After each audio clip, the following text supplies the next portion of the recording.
Mayday, Mayday, this is Echo Team. We're taking real fire. Repeat, real fire. The voice sliced through the training frequencies like a blade through fabric. Inside Hangar 5, a woman froze halfway through a systems check. That kind of call wasn't supposed to exist, not on a test day, and not in peacetime. But the desert didn't care what was supposed to happen. You're watching the Scape, where forgotten heroes return to the sky. Every mission you hear here is fiction, inspired by the courage that's all too real. Tell us, where are you watching from tonight? The morning light rolled over the Mojave like liquid steel, sharp and cold, cutting through the open hangars of the test range. Hangar 5 stood wide, filled with the mechanical heartbeat of turbines and tools. Inside, an A-10 test platform sat stripped and scarred, half war machine, half laboratory. Its panels open, its fuselage marked with yellow tags that read, "System calibration only." The nose gun was capped, dusted, and long silent. Captain Elena Cross moved around the aircraft with the measured precision of someone who once lived by checklists and split-second choices. Now she lived by routine. To the base, she was a systems evaluator, the one who kept retired airframes alive for data collection. To the few who remembered her from the field, she'd once been something else entirely. They didn't say her old call sign anymore. Not since the day her wingman never came home.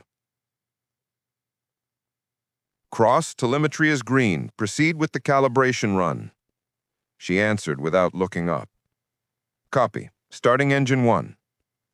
The turbine coughed, caught, and began its low hum.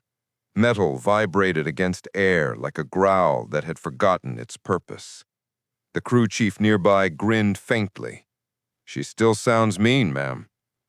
Cross smiled without humor. "That's just muscle memory." The desert shimmered beyond the hangar doors, the horizon broken by faraway dust plumes.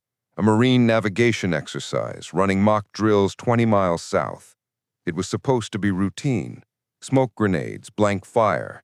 Nothing real. Cross barely registered it. Her job was here, to make sure the sensors held steady when the heat built up. Then the radio cracked. A voice broke through static, male, breathless, terrified.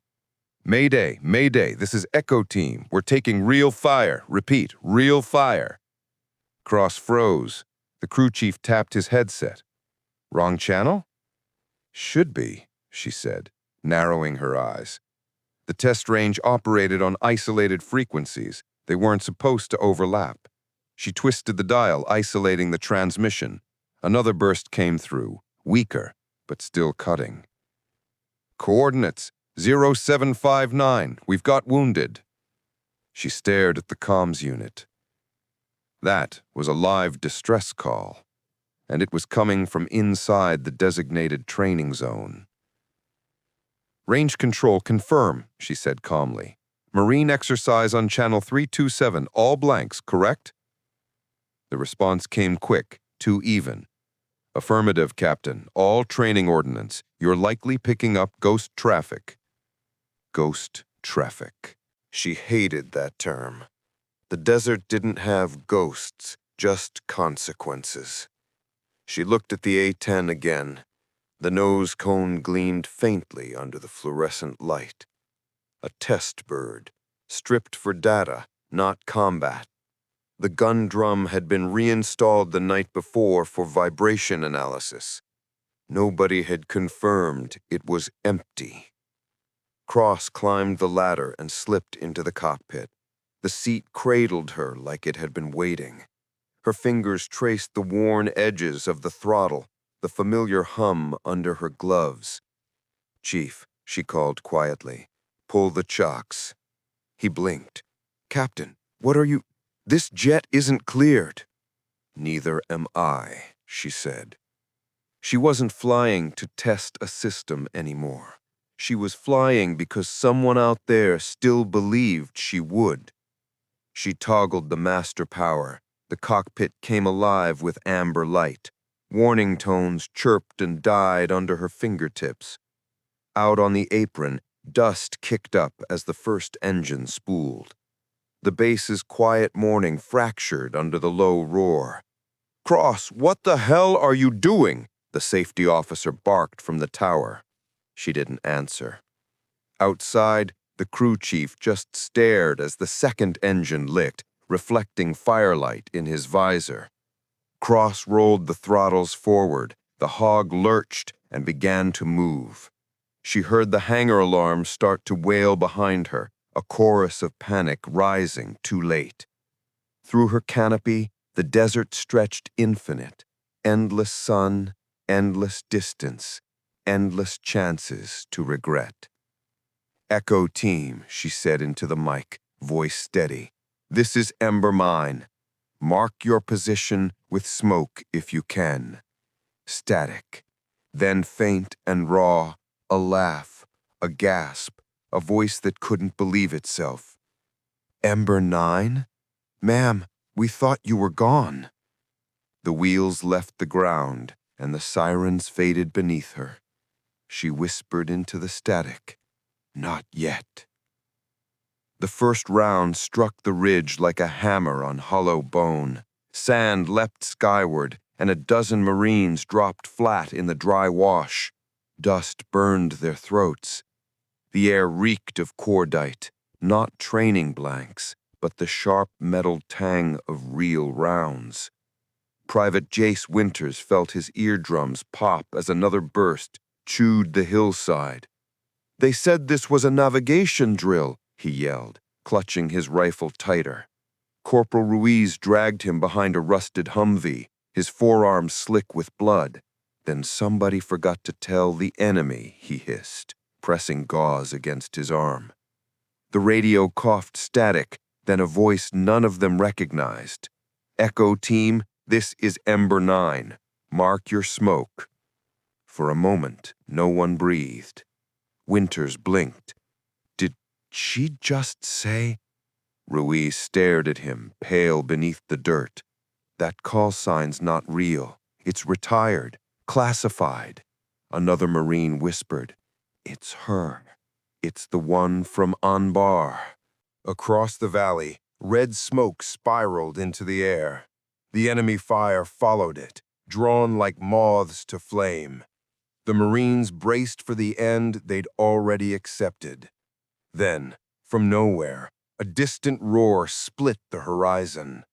Up above, Ember Nine leveled her wings, sunlight cutting across the canopy in cold flashes. The HUD flickered. HYD-SYSB fault. Left gen unsafe. She silenced each alert, her pulse steady. "Crange Control, this is Cross. I'm responding to a live distress call. Coordinates 0759. The reply came sharp, furious. "Negative, Cross. That's outside test parameters. You are ordered to abort." She cut the channel. Noted.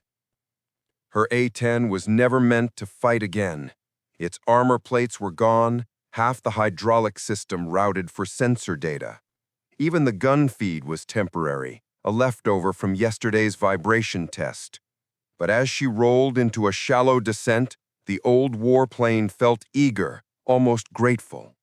The smoke column appeared ahead, thin, desperate.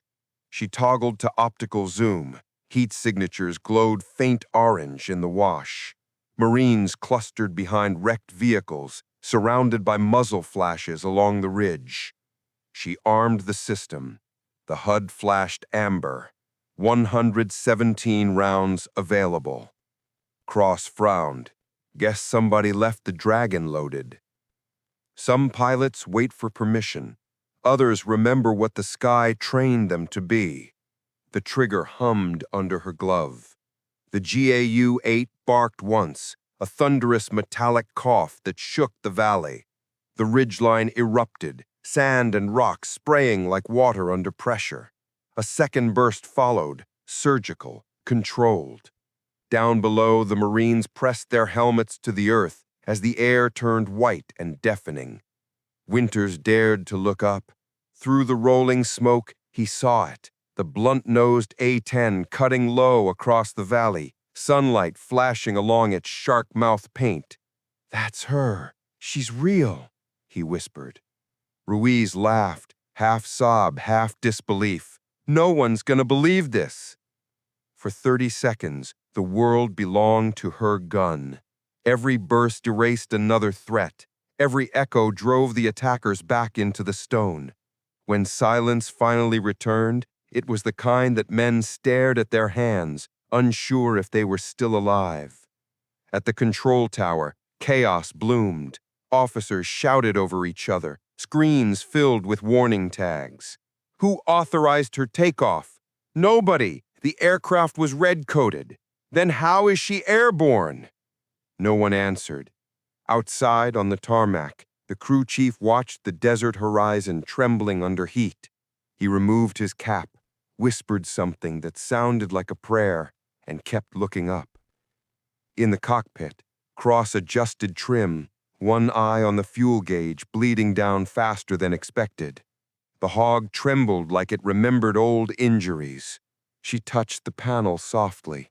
"Stay with me, girl. We're not done." The marine frequency crackled again. "Ember 9, this is Echo Team. We're clear. You saved us." She exhaled slowly, staring at the ridge dissolving into smoke. "Copy, Echo Team. Hold your position." But her radar suddenly screamed. 3 new returns, high speed, inbound from the east. Unknown. She squinted at the display. That can't be. The scope pinged again. Unidentified aircraft, 40 miles, closing fast.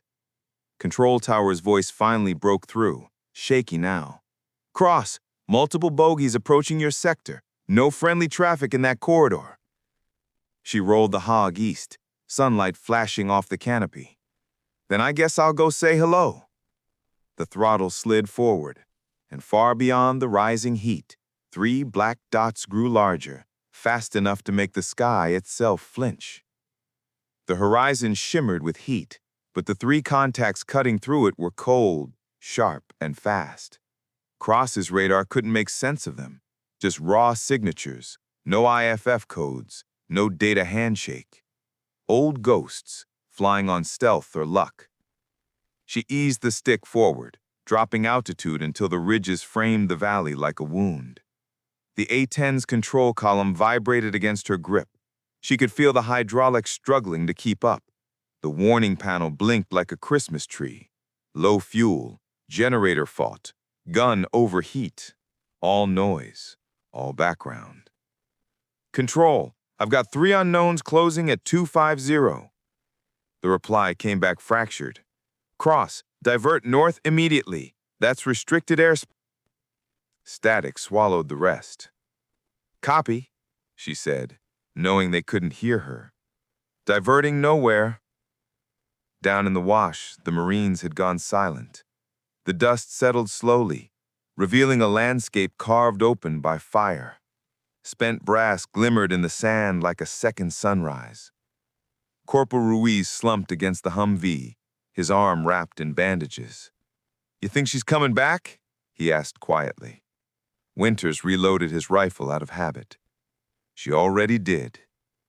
The medevac team was 10 minutes out. Until then, the valley felt like a graveyard pretending to breathe. Every man there kept glancing up, waiting for the sound that had saved them once already. But the sky was empty now, blue and indifferent. At 14,000 feet, Cross switched to standby mode to save what little power she had. The HUD dimmed to a faint ghost image. She scanned the distance. 3 contrails arcing low, weaving through the shimmer. Not range drones. Hunt pattern. "Not range drones," she murmured. A moment later, the first ping came through. Radar lock detected. She tightened her harness, mouth dry. All right then. The A-10 was never meant to win a speed race, but she knew how to make the sky small. She dropped to 600 feet, hugging the terrain. The altimeter screamed. Dust blasted from her wingtips. The first missile trail sliced through the clouds behind her, bright and predatory. She rolled left, hit countermeasures. 2 flares spat from the tail like dying suns. The missile followed one, exploded harmlessly 100 meters behind. The shock wave rattled the cockpit, shaking every rivet loose. Her laugh came out quiet, almost surprised. Still got it. She wasn't flying for orders, medals, or clearance. She was flying because someone out there still needed the sky to fight back. She yanked the stick right, the old airframe groaning under stress. Come on, girl. Show them you still remember. The second contact overshot, slicing past at Mach blur. She caught a glimpse, delta wing, no markings, matte black. Not drones. They didn't belong to any exercise. She thumbed the transmit key. Unknown aircraft, this is test unit on range grid 5-2. Identify yourselves. No response. Then a tone came through, low, mechanical, encrypted, not a reply, but a ping, like sonar. She'd heard something like it once, long ago, over a border no one admitted existed. Her pulse steadied. So it's that kind of day. Down below, the medevac rotors thumped closer, dragging long shadows over the valley. Marines cheered weakly, waving panels. Ruiz watched the sky and frowned. They're still firing up there. Winters tilted his head, hearing faint rumbling from beyond the ridge. She's not done. The chopper's medic leaned out, scanning the smoke trails twisting across the blue. Who the hell's still flying a warthog in this range? No one answered. At altitude, the third bogey slid behind her tail, tight, patient. Cross's RWR screamed as a second lock tone hit. She could almost feel the pilot's eyes behind it, waiting for her next mistake. She pulled the throttles hard and nose down. The A-10 groaned, the control stick trembling like it might snap. Dust cliffs rose up to meet her. The bogey followed, closer now. Right, she whispered, voice low and calm. Let's see how close you like to dance. She pitched up, bled speed deliberately, and the enemy shot past, close enough for her to see the faint red light glowing under her fuselage. Not U.S. tech. The radar flickered again, this time with a new contact, behind them both. Her comms came alive with a voice she didn't expect, a ground controller from Marine Command, panting. Cross, we've got multiple hostiles crossing from the east. Whatever's out there, it's not on any roster. Cross's eyes narrowed as a shadow passed under her wings. Another aircraft, not a jet, not a drone, something larger, dark and silent, climbing straight through her altitude like it was pulling the desert itself upward. She keyed her mic, whispering to no one and everyone at once. Ember Nine to all calls, the sky just changed. The static answered like a held breath right before her radar went black. The radar was dead. The screen glowed a dull green blur, static pulsing like a heartbeat that couldn't decide if it wanted to live. Cross stared at it for 3 seconds, enough time to feel the weight of every ghost in that machine. Outside, the desert rolled beneath her in sheets of white heat. The strange black aircraft she'd glimpsed moments ago was gone. Not destroyed, vanished. Her eyes scanned the haze, finding nothing but mirage. Then, a reflection, a flash of light, perfectly vertical, like a mirror catching the sun. She throttled back to 40% and let the A-10 drift lower. The airframe creaked, panels trembled. Without radar, she was flying blind, like the old days, trusting instinct, sound, and the subtle tremor in her fingertips. Ember 9 to tower. Radar failure. Do you copy? Nothing. Just wind. Down in the valley, the medvac chopper had lifted the last wounded Marines. Their survivors stood clustered around the extraction zone, helmets off, watching the sky like they were waiting for lightning to strike. Corporal Ruiz wiped sweat from his eyes. "She's still up there, right?" Private Winters looked toward the east, squinting against the glare. "Did you hear that?" It was faint, the distant whine of turbofans rolling across the sky. The sound carried like memory. "She didn't bug out," Winters said quietly. "She stayed." Ruiz smirked. "Guess the stories were true." The Marine lieutenant approached, headset crackling. "HQ says unidentified aerials entered from the border zone. No comms, no friendlies in that airspace." "So what's she fighting?" The officer exhaled. "Something that's not supposed to exist." Above, cross-leveled at 8,000 feet, her hands moved on reflex, manual systems, fuel balancing, auxiliary hydraulics rerouted. The A-10's nose dipped slightly, as if listening. She couldn't see her enemies, but she could feel them. Radar shadows, the temperature shift of air displaced by something too fast for her sensors. She rolled right. The sun flashed off something metallic, then vanished again. "You want to play invisible," she murmured. "Fine. I'll make you loud." She keyed open her secondary system, something the engineers had jury-rigged for vibration testing, a sensor pulse array designed to map shock waves. She pushed it past safe limits and sent the signal. The pulse rippled outward like thunder underwater. The horizon shimmered, and 3 shapes appeared where the air had been blank. Not drones. They looked manned. No insignia, no code. I couldn't see my enemies. I run out of attack patterns during the training, but they were just as invisible to me. "Range control," she said into the dead radio. "If you're recording this, you'd better be ready to explain it." She was never chasing orders. She was chasing the truth, and sometimes the truth flies back at you. The first contact banked sharply, slicing through her field of view. The others spread wide, forming a loose triangle around her. Cross felt the prickling calm that only came before battle, the one her instructors used to call the second heartbeat. She dropped altitude fast, engines screaming in protest. The A-10 wasn't built for speed, but it could survive hell at low level. The ridge rose to meet her, wind clawing at the wings. She skimmed the terrain so close, the dust burst beneath her wingtips like smoke. The bogies followed, mirrored in perfect synchrony. One of them fired. She saw it before her systems did. A thin white trail slicing upward, curling toward her 6 o'clock. She popped flares, rolled right, and the missile arced wide, detonating harmlessly. Her breath was steady. She'd done this 100 times before, but never alone, never without a voice on the other end of the comms saying, "Fox 2 clear." Down below, Winters and Ruiz saw the explosion. The echo hit them 5 seconds later. "Holy, she's still fighting!" Ruiz shouted. Winters smiled, a shaky grin. "She's not leaving us." The lieutenant grabbed the radio.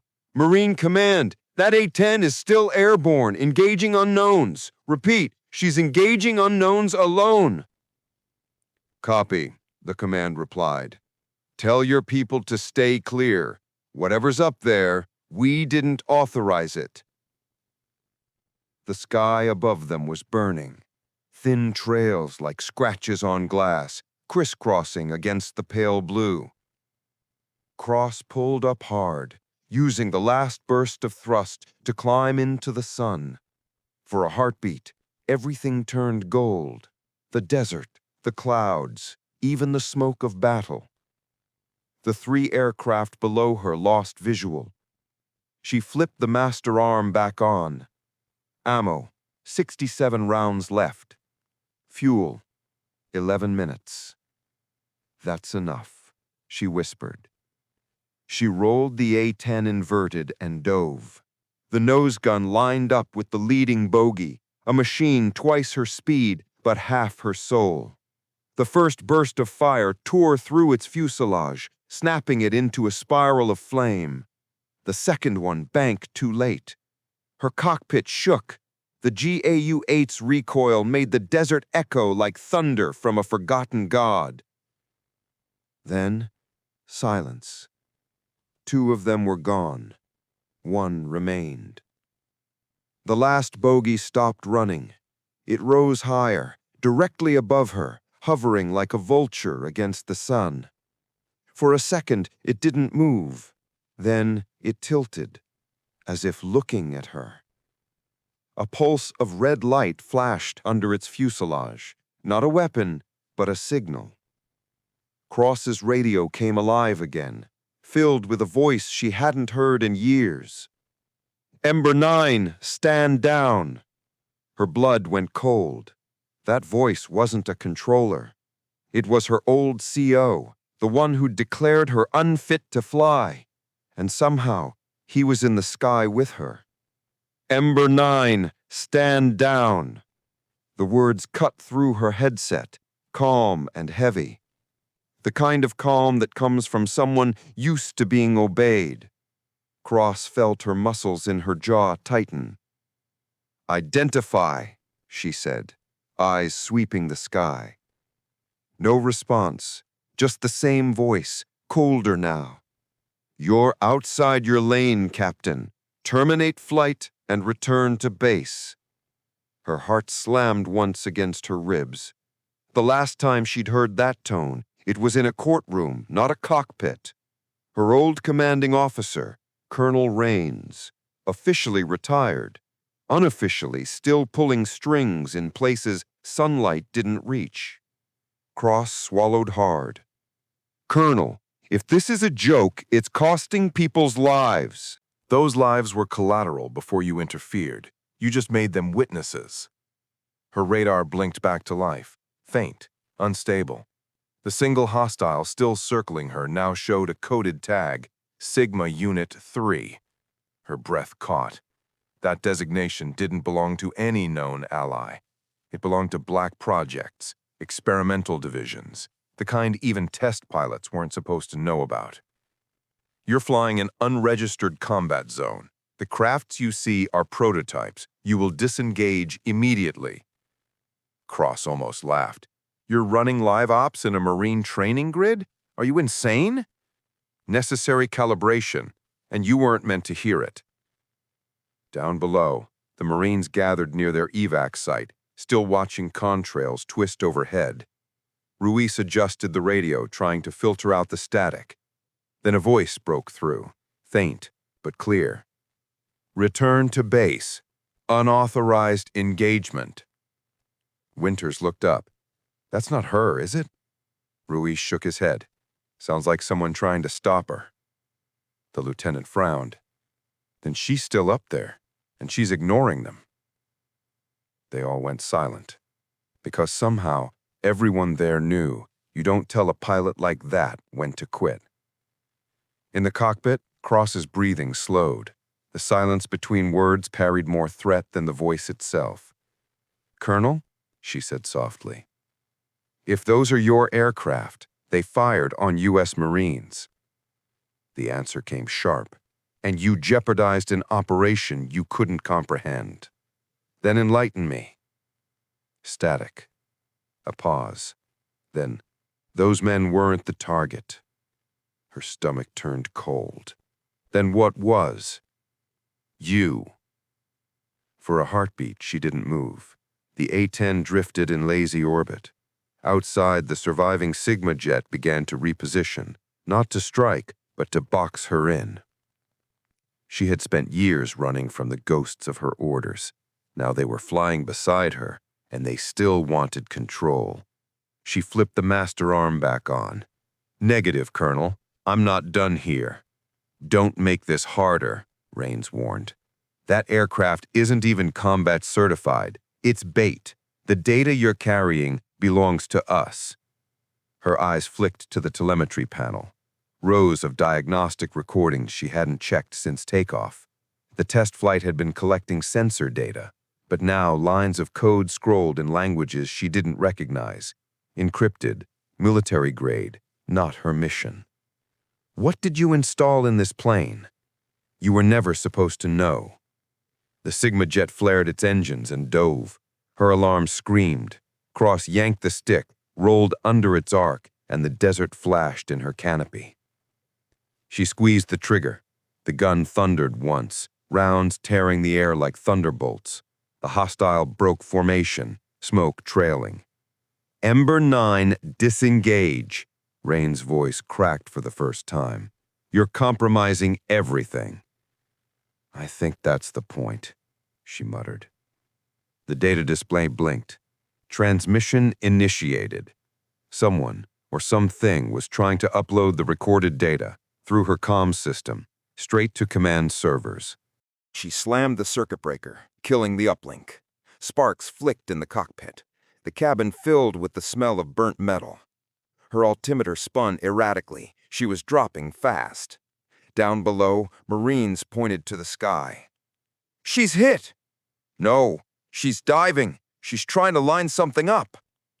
Through binoculars, the lieutenant saw the impossible. The A-10 spiraling downward, nose aimed not for retreat, but for interception. "She's going after him," he whispered. Cross forced the nose up, G-forces pressing her into the seat. The Sigma jet crossed her path, looping back for a kill shot. Her radar locked. Target square went red. She whispered into the mic. "You wanted your calibration, Colonel? Let's see what happens when the old models bite back." She fired. The recoil jolted her teeth. The entire airframe screamed. The shot connected. The Sigma jet disintegrated into white flame, fragments spinning into the desert. The shockwave ripped through her stabilizers. Warning lights erupted across her panel. Her engine temp spiked to critical, the cockpit filled with smoke. The last thing she heard before her systems died was Rains's voice, flat and bitter. "You never learned when to land, did you, Ember 9? Then, silence. The A-10 began to fall. The A-10 fell through the sky in fire and silence. The gauges were blind, hydraulics screaming, one wing trailing smoke. Cross fought the stick until her arms burned, the horizon spinning between blue and sand. Then the engines coughed, caught, and the dive broke apart. The old bird flattened, claws in the air. She leveled out barely above the ridge, wind howling through ruptured panels. The desert below blurred, scarred by the battle she hadn't meant to start. Her oxygen mask fogged as she whispered, "Hold together, just a little longer." Down below, the Marines watched the horizon split with light. "She's alive," Winters said, voice shaking. "She's really alive." The radio crackled, faint as breath. "Echo team, this is Ember 9. You're clear." Then, static. The lieutenant lowered his headset slowly. "Copy that." Cross climbed west, smoke trailing behind her like ink across a page. Fuel 0, sky endless. Her hands trembled, but her eyes were steady. She looked once toward the valley, the place she'd refused to abandon, and smiled. Some legends don't need to survive. They just need to be heard one last time. She shut down her transponder, the world going quiet. The A-10 turned into the sun, wings flashing gold before fading into glare. The Marine stood bareheaded, eyes following the vanishing shape. Ruiz murmured, "You think she made it?" Winters answered without looking away, "Yeah, I think the desert keeps its own." The wind picked up, carrying dust, metal, and something else, the deep, distant rumble of turbines fading into peace. The desert was silent again, but this time it wasn't empty. It was listening.